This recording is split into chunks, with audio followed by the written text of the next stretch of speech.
welcome to another week back here at Just Gay Stuff Podcast. I am Jess. And I'm Lauren. Lauren is back from overseas, everyone. Woo! It is so amazing to have her home, and it means, we can actually record some new episodes. I know you're back super in the excited. country.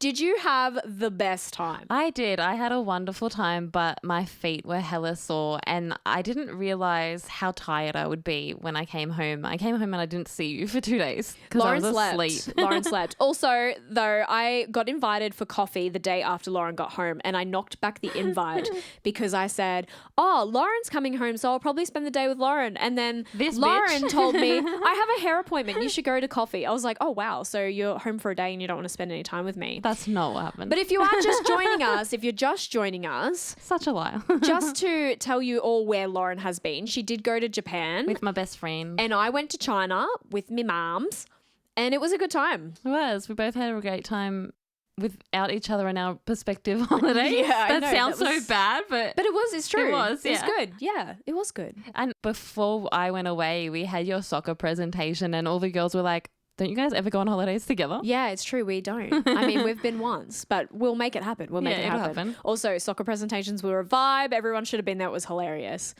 Anyway, moving on. So it is getting to that time where I feel like Lauren and I do have to make an announcement of some sort. This sounds like a pregnancy thing. It's not. I'm not pregnant, guys. Calm down. Food baby. We went out for Lauren's birthday last night. Food baby. But the announcement is that as of December, we will be changing Just Gay Stuff from a weekly podcast to a seasonal podcast. As I'm sure so many people know, running a podcast is a gigantic task, and it does take up a lot of time and effort that when we started, we really had the time to dedicate to this love. Yeah. But as time has gone on, Lauren and I have thankfully been pulled in different directions, but the different direction has been the same direction for both of us. Yeah. And so we do fear that we won't have as much time to dedicate to the podcast. So rather than completely burn ourselves out and try and cram everything into our busy lives, we are going to take a bit of a step back over the Christmas period, and we're going to turn this show into possibly 2 seasons a year. We haven't quite ironed out the details, but it definitely won't be weekly. Yeah, I think it's a case of we don't want to let our listeners down either. The community and the friendships that we've made throughout this podcast has been such an incredible one. Like, we have so many more new friendships and opportunities because of the podcast. Yeah. And I think we still are wanting to provide that safe space. But I think the biggest thing for me is, on an airplane where they say adjust your oxygen mask first before you can adjust anyone else's. Mm-hmm. Like you said, we've got to adjust our oxygen masks first and not be burnt out in order to provide the best kind of safe space for other people. Yeah. And of course, we're still going to be around, and we are going to hopefully, post a lot more on socials rather than just being a podcast. So you will still find us all over TikTok, all over Instagram, all over Facebook. And the other important information that we have to relay while we're saying all this is it does mean that we won't be continuing on Joy FM after the current grid. But we do hope to be back there once we've collated enough episodes through our seasons to be broadcasted in the future. Yeah. So in saying that, we are so thankful to everybody who does listen every week. You have honestly kept us going. We love you.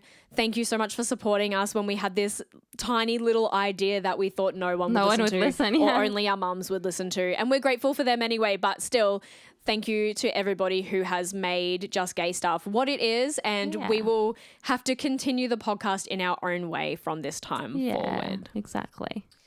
Right. Well, I think that's enough housekeeping. Housekeeping. Let's get into this week's episode. I am so ready because my brain has not been it, and you have done all the hard work. I have done. But in saying that, I really wanted to do this episode, and it's a long time coming, and I'm really excited about it. So if you have read the title, you know that we are talking about the game The Sims. Woohoo. Every millennial was like, yeah. Yeah. And, some of you might be thinking, like, what the fuck does being queer have to do with The Sims? Everything. Or you might be like, I know exactly where this is going. But there is a big history in this video game that directly connects our community. So I really want to talk about why we are so connected to The Sims. I'm ready. I am so ready to learn. So at the beginning of this year, Lauren and I have this tradition where we'll go to bed and we'll put a program on, but some nights we don't feel like watching anything. So Lauren will TikTok scroll and I'll YouTube scroll just to see like what videos are being watched.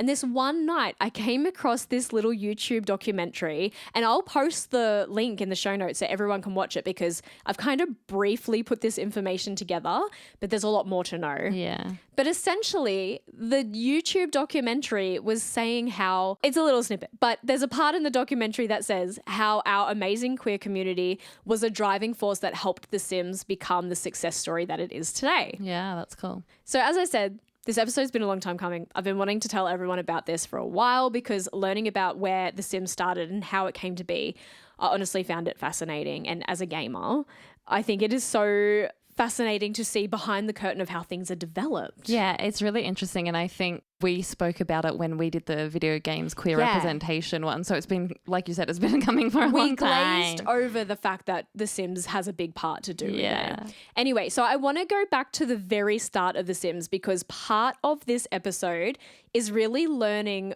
why the video game came to be. I love the history part of it. Give it to me. Yeah, okay. Like here, right now? Yeah, go on the floor. No, okay. So let's go back to the start. This is a consensual podcast. It's consensual, but it's also not PG. So let's go back to the very start of The Sims. So the year was 1991. Oh, the year you were born. That was the year of me. A game developer named Will Wright had unfortunately just lost his home in a firestorm in Oakland in California. Wow. So over the time that it took Will to replace his possessions, he started to assess how much he and other people really needed material belongings. And he was kind of surprised by the amount of possessions that he didn't overly miss. Right. I feel like I would be like that. Yeah. You know, you have all this stuff and it might be sentimental, but if you didn't have it anymore, or if you put it in a safe space and left it there, would you need it every day? Probably not. So Will started reading and studying the behavior of people and the ways that they shopped for material objects. And it was in this time that he realized that a lot of people were also purchasing home design software. Right. But in a really trying time for the economy in the US, it was a very low possibility that any of these people were actually remodeling their homes. Right. So it was more to do with the creative aspect and how it was really enjoyable to remodel a house. It was almost like a game. People loved the possibility and the fantasy of it. It was quite an enjoyable pastime. I still like that. There's games that are similar to The Sims now, but it's not got the whole like personable aspect to it, but it's like makeover, home room design. Because it is really aesthetically pleasing or stimulating. And it's like you've achieved something in your hard work, even though it's a computerized hard work. I have started so many games of The Sims and just designed my house and then never played. Yeah. Is that why he has like all the fire things in The Sims? Because we'll get there. Oh, okay. This is a very deep dive. Oh, okay. Oh. So at this point in Will's life, he was already a game developer. He'd worked on simulation games like Sim Ant, which was a game where the user would build a sustainable ant colony to survive other ant colonies, spiders, and humans. After having spent so much time working on this game, combined with Will's research of human behavior and his fascination with building, architecture, and living spaces, he began to plan this blueprint for The Sims. That's crazy. Did you never hear of Sim Ant? No. There's been a lot of sim games over the time. I used to play Sim Safari. That was really good. Really? You'd create like a little safari camp, and that was one section of it. And then on the other side, it was like you had to create this circle of life with the animals. No. So you had to put enough animals in that like the antelope would eat the grass and the tiger would eat the antelope, and then something would hunt the tiger. Like I had no idea other than the overall success of just the human The Sims. I didn't know there was any other Sims game. Oh, we're missing out. Yeah. So with the knowledge that people were using design software as a leisurely experience, Will started to research how could he turn all of these elements into an actual enjoyable game. Mm-hmm. So knowing what we know about The Sims now, we might think it would have been maybe an easy process to have an idea that you think someone would enjoy and just build a game. But so much research had to go into making this an enjoyable user experience.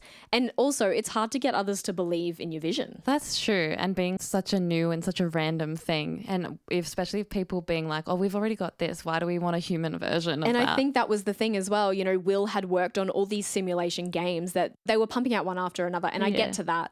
But I think they were thinking, why would anyone want to buy a game of design software? A game of design software, a game of humans designing software. But see, it didn't have humans in it to start with. It was just design. Yeah, well, a game of design software then, yeah. So Will read books on human behavior, architecture, and how to build patterns. He read the theory of human motivation to learn the pyramid of the most basic human needs and then maps of the mind for basic human interactions and psychology. All of these would be integral to making the game not only be enjoyable, but as realistic as possible. And The Sims, or Project X as it was known, officially kicked off in 1993. Ooh, the year I was born. Yeah, see, there's very, very good years here. Yeah. So obviously, we know that The Sims became The Sims, but do you actually know what it was called before that, besides Project X? I was like, other than Project X, Besides no. Project X? What? So it had a few developmental names. Oh, I love this though, because it's the same as when you see a script go in and it's called something completely random and you're like, what the fuck? And then it's like, oh, that was the Hunger Games. You're like, that's not what that was called. The game's Hunger. Yeah. So The Sims started out with a few different ones. Okay. The Dollhouse. I can see it. Makes sense. Tactical Domestic Simulator. A man wrote that one. Jefferson, which I kind of don't understand. Jefferson? Yeah, I don't know. What? And the last one that's funny, it was called The Toilet Game. I understand the toilet game only in the way that I've played it in the way that it's been developed and now, but I'm still stuck on Tactical Domestic Stimulator? Stimulator? No, that's a different game. And Jefferson. Okay, well, this was because the very first prototype of the game was built. The first things you could do were build walls, move your character, and have your character use the toilet. Was his name Jefferson? No. Which, you know, using the toilet is very important. But the toilet was also the first appliance built for interaction because it had multiple things that you could do with it. Oh, yeah. It wasn't just use it. You could use it, clean it, flush it, leave the seat up. It was also the only appliance used differently depending on the specified gender of your sim. That's so cool. And I think, I'm sure you get into it. And obviously because he read about the psychology of humans and everything, I'm like, it's so fascinating to see how such an idea became such a highly developed thing in terms of like, human sociology or how humans behave. But it's also like taking an inanimate object like a toilet and going, oh, this is the most useful appliance to develop because every other thing that we use in our lives has one purpose. Like you use the computer, you're using the computer. Yeah, fridge, open, close, doesn't matter what you grab out of it. But a toilet, there's so many multiple uses. Yeah, true. So yeah. That's interesting. Funnily enough, like a lot of good things, The Sims wasn't well received at first. Yeah. What's new? At a float event for new game pitches where Will's idea was pitched along with 3 other ideas at the time, The Sims was the only game that was unanimously hated by everyone. That's so sad. Which unfortunately at the time saw Will taken off his own project and he was delegated to work on SimCity 2000 instead because that game was lacking and they thought Will's skills would help it develop in time for a release. What is SimCity 2000? Isn't it just the same thing? No, SimCity is like you have nothing to do with people, you build a city. And like it might pop up like, oh, this city needs more hospitals. So then you have to build more hospitals. It's all about skyscrapers and building an economically safe city. So they only cared about the external it stuff, not the human internal psychology. Nope. Yeah.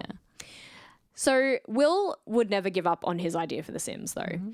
In secret, after he was delegated to this external project, he'd hired a developer named Jamie Dornbus to keep working on his idea and continue to develop the Sims behavioral engine. He believed in his dream and I love that. Also, all good things are done in secret, am I wrong? Or in a garage. Yeah. Yeah. Apple started in a garage. Yeah, doesn't that ring true for Apple?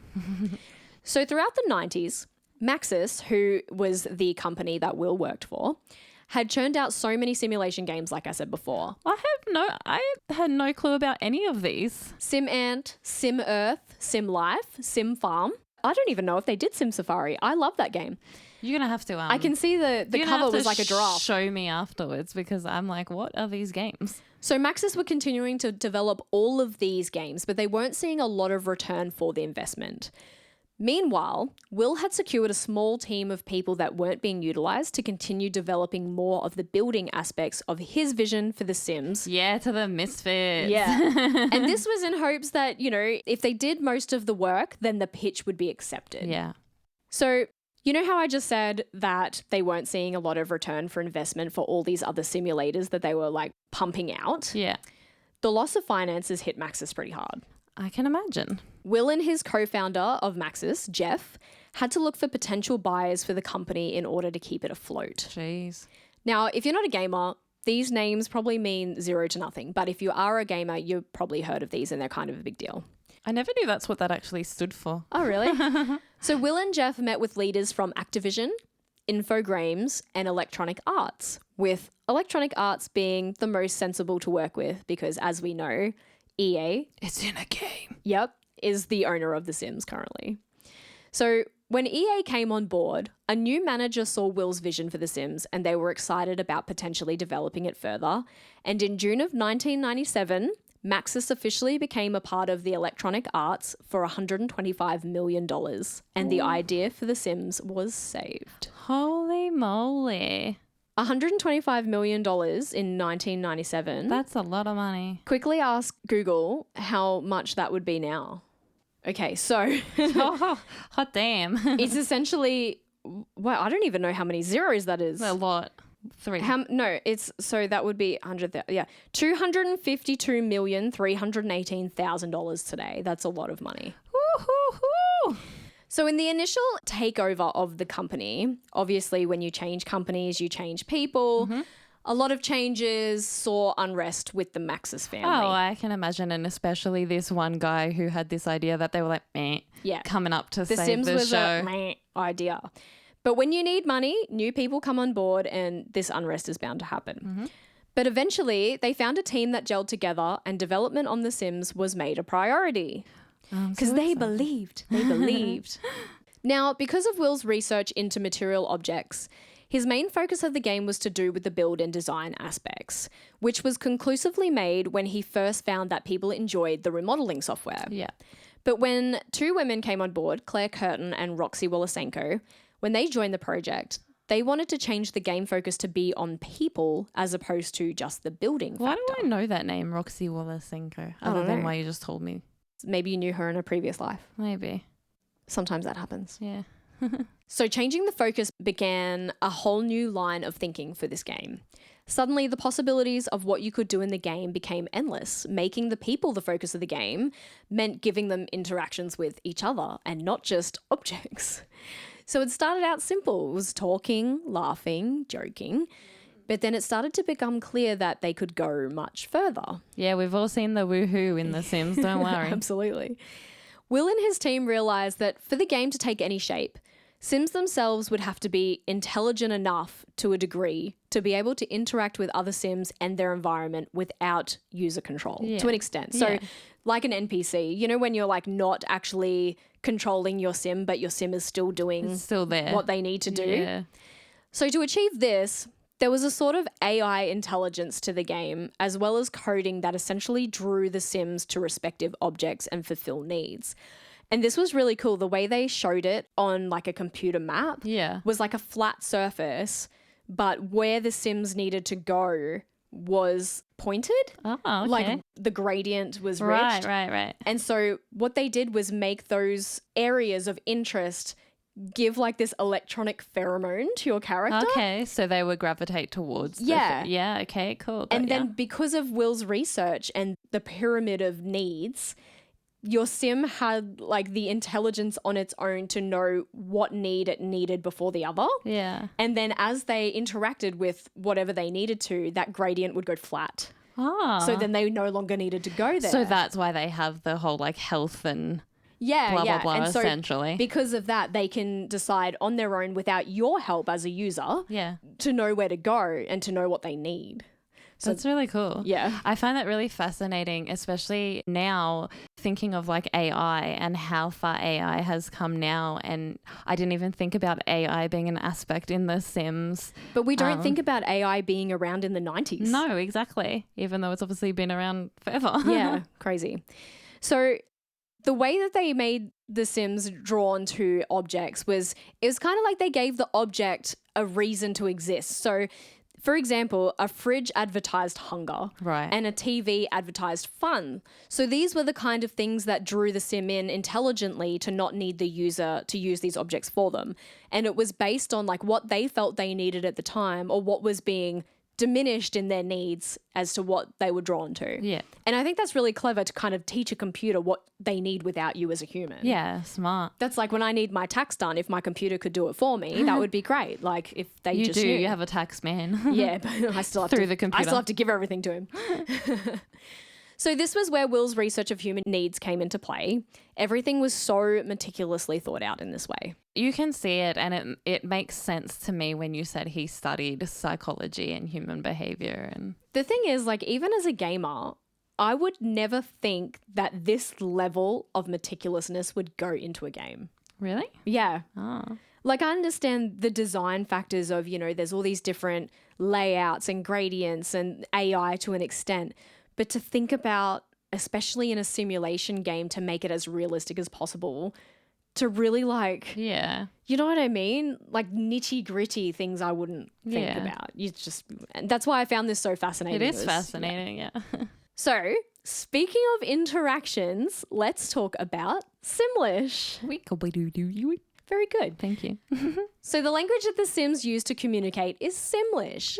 And it came about when the team realized that if they were to use English for the Sims to talk, those pre-recorded lines over and over would be so tiresome to a user. That's true. It would be so repetitive. You'd be like, shut the fuck up. Yeah. And like in some games, they do have like those one-liners every time you go up to like a NPC. They're like, oh, I need no shoes or whatever. And it's just the same thing. You're like, motherfucker. So they did try English. It was super repetitive. They even tried actual languages that weren't really common. Really? So one of the ladies that was on the project was actually Ukrainian. Right. So she tried speaking Slavic, but it was really too recognizable. Yeah. They also tried Navajo and Estonian, but none of these Those are very felt different. right. Yeah, well, they wanted something that's not common. Like they didn't want Chinese and they didn't want Australian or English. They didn't want Mandarin. They didn't want Italian or Spanish or French. They didn't really want it to be recognizable. Yeah. Especially like in a time where it was going to be repeated to an extent, like you would start to learn what those phrases I think meant. also because they were trying to give Sims the intelligence of their own, so they needed their own language, essentially. Totally. So after they tried all of these languages, none felt right. And finding voice actors that could actually speak fluently in any of those languages was actually a challenge. But then they came across this really cool dude. Why do you say it like that? Really cool dude. His name was Stephen Kieran.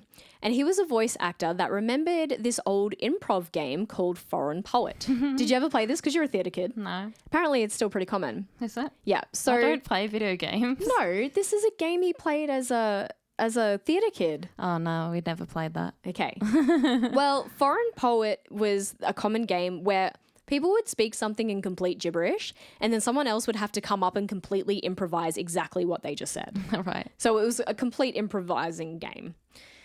Well, the sound designers of The Sims fell in love with this. And they asked Stephen if he knew a feminine voice to do the female voices, and Simlish was officially born That's so cool. out of this Theatre kids for the win, man. Foreign Poet game.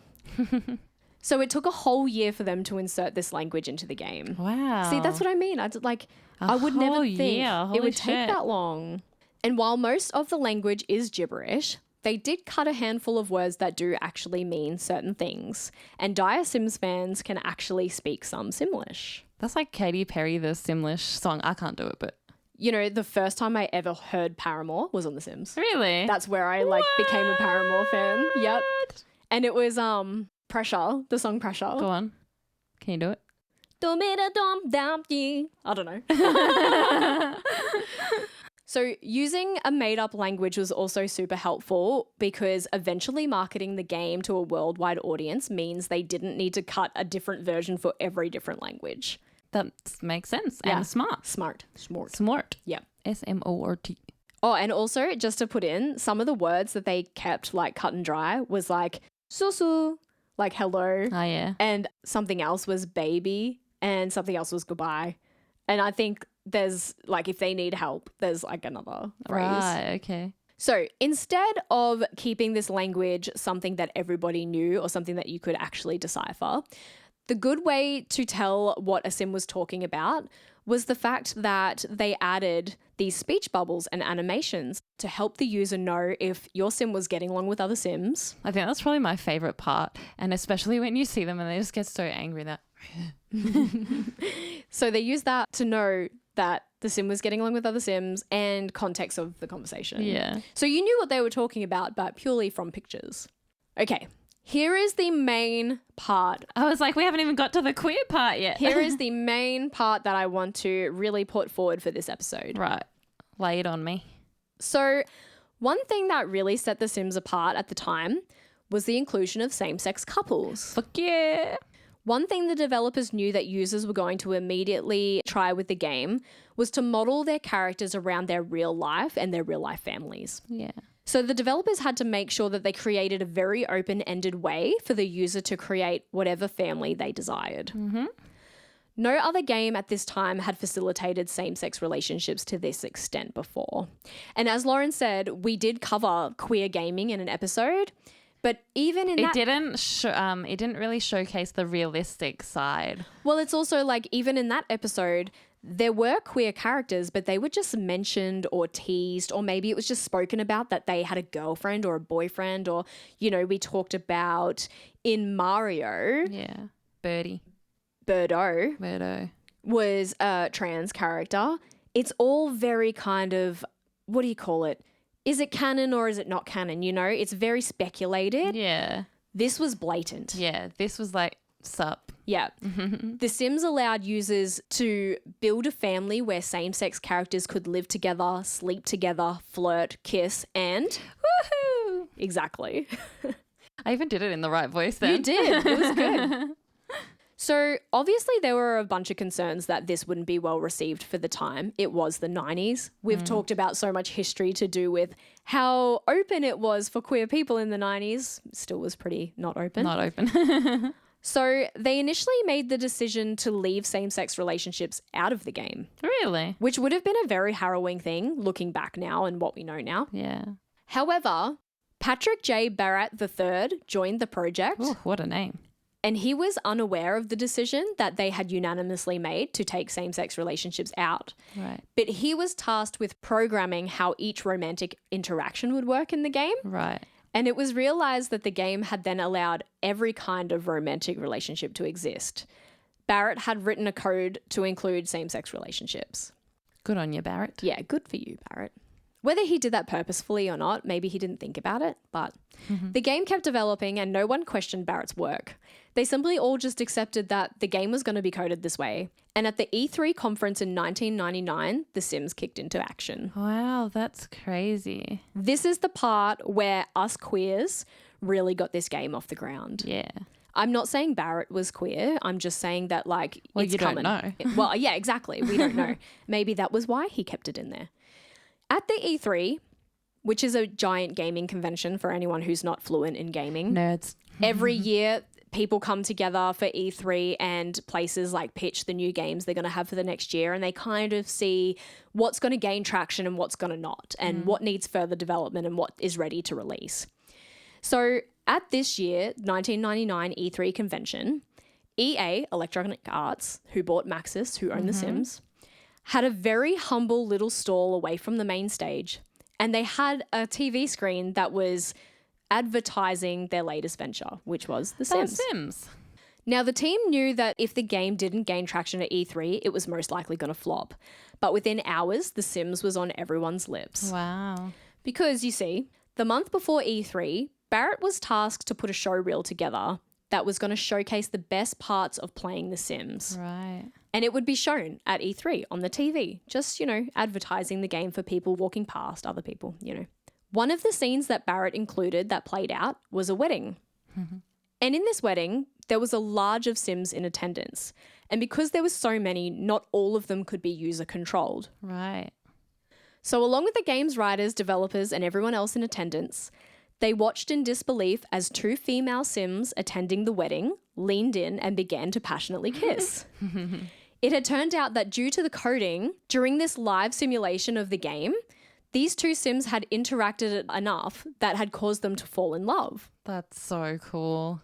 And like love without boundaries, right? Because Yeah. he just made it available for everybody. It wasn't restricted. It was available, and it's not like you said, it wasn't user controlled. It was just happened the on its AI own. computer coding happening. Yeah.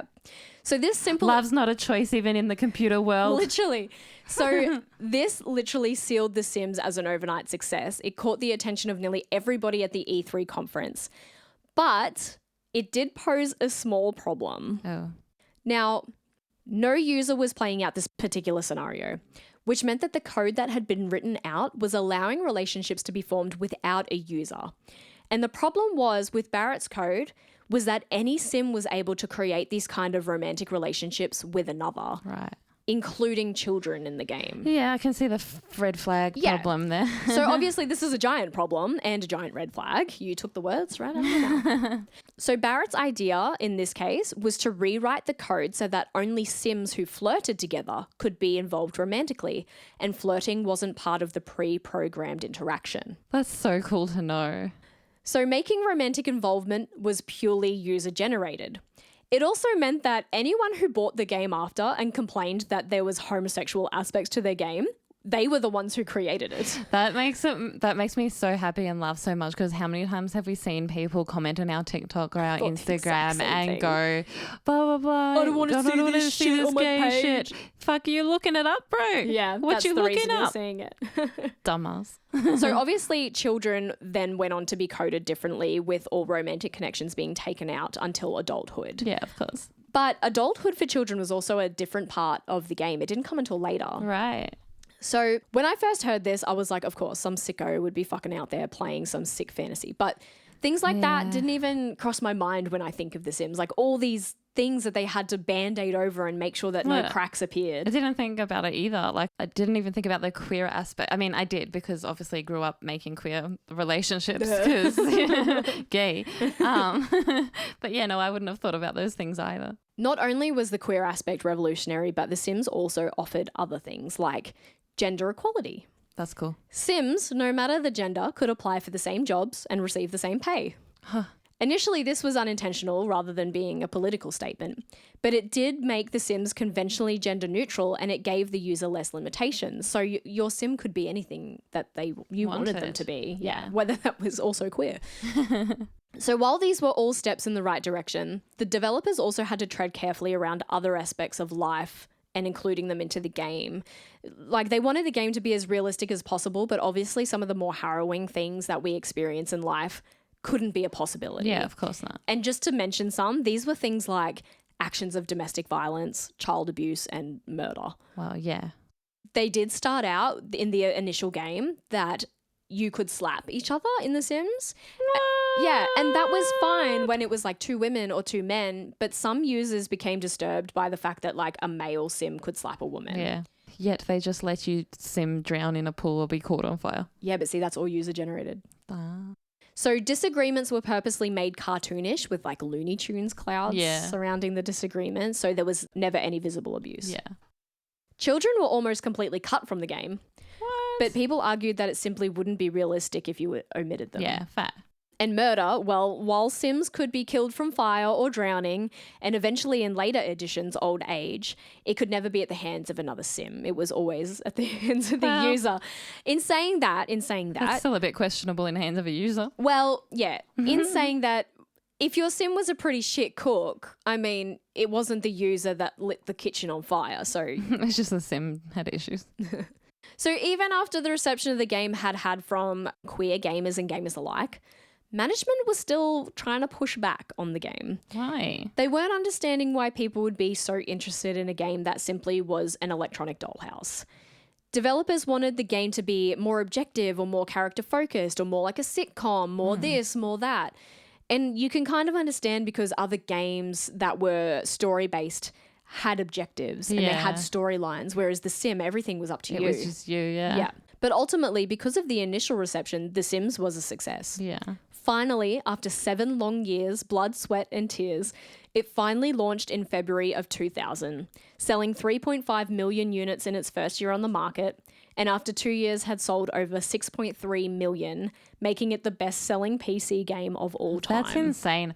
And I'm not surprised. That was like the one game that we had. And, you know, we grew up, I'm sure we've spoken about this before, but we grew up with just that typical box computer. Fighting that, each other to play Sims. Yeah, that you had to wait for the dial-up because that's how old we are. Why'd you need the internet to play Sims? You didn't back in the day. Oh, no, you didn't. But I don't know why I said that. Because that was the time. Yeah, that was the time. And yeah, it was like, it's my turn on the Sims. And that was the one good game we had. Mm-hmm. So it was like, log in, do your homework, get on the Sims. Yep. And then everybody like, no, it's my turn. You've had an hour. That was your nightly routine. Literally. Play The Sims. Well, The Sims really did exceed all of the company's expectations beyond measure. And the game went on to win multiple awards, including Game of the Year, Outstanding Achievement in Game Design, and Outstanding Achievement in Gameplay Engineering. See, kids, never give up on your dreams. Exactly. The game also saw a lot of female gamers come to the forefront at a time where the core gaming community was mostly men. Yep. And Will Wright said he wasn't really surprised by this, considering that 40% of the game's developers were actually women, and their ideas largely influenced the intricacies of the game. Woohoo! Yeah, pretty good. Almost female-led. Power. Well, it's equal. It was so equal, and that's what went into the game as well, was Yeah, I was going to equality. say the equality. Go on, you Will.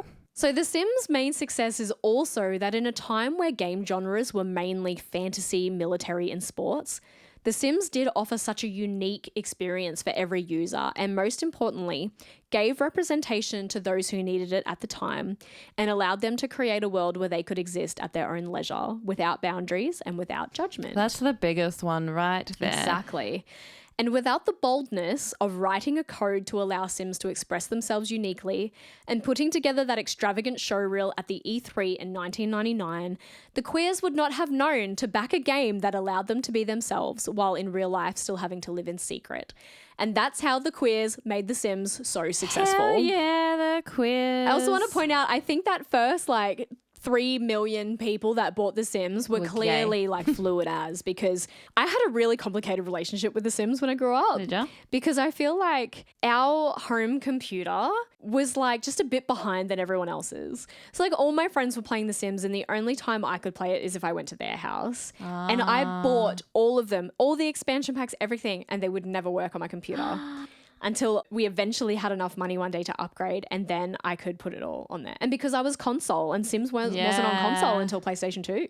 See, I only really had the PlayStation 1, but not for a long time. I only ever had that little PC thing. But we weren't rich enough to have expansion packs. We only had the very first general basic as Sims. Mm-hmm. With the hamster going psh, psh, psh, psh, on the wheel. Yeah. I think, like you said, everyone was so fluid, and I think the most important thing that we said, because of such coding, it was a place of self-expression and safety, a place to be able to have your own dream family or dream house, dream love. Relationship. Yeah, dream love. I 100% was on The Sims making female relationships. Oh, same. And yet I didn't know I was a lesbian.